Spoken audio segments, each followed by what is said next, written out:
বন্ধুরা বন্ধুরা আজকে আপনাদের সাথে শেয়ার করতে যাচ্ছি ডালের বড়া কিভাবে তৈরি করবেন।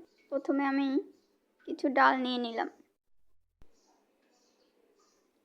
এরপর এগুলোকে আমি ধুয়ে ভালো করে নিয়ে নিব। ডালগুলোকে ভিজিয়ে 2 থেকে 3 ঘন্টা রেখে দেব। রেখে দেওয়ার পর এরকম ফোলা ফোলা ভাব হবে। তারপরে এগুলোকে শিলে বেটে নেব। সাথে 2 কোয়া রসুন নিয়ে নিলাম। রসুনটাকে বেটে নেব। এবার 2টা পেঁয়াজ নিয়েছি।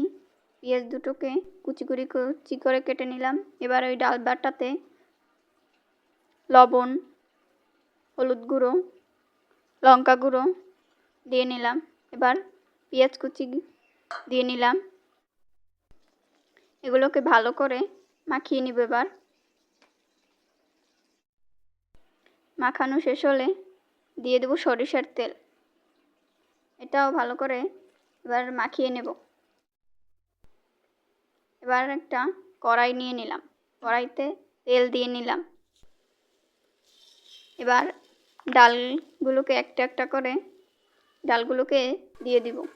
এভাবে একটা একটা করে সবগুলো দিয়ে দিব। এবার এপাশ ওপাশ একটু পরে এপাশ ওপাশ উল্টিয়ে দিয়ে দিব।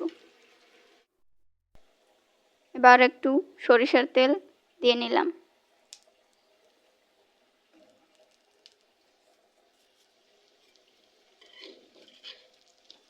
এবার আবারও এগুলোকে এপাশ ওপাশ ফিরিয়ে ভালো করে ভেজে নিব।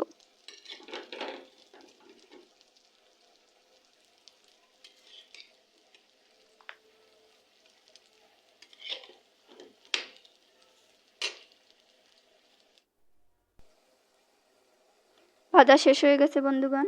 এরকম ব্রাউন ব্রাউন কালার হলে এগুলোকে নামিয়ে নিব।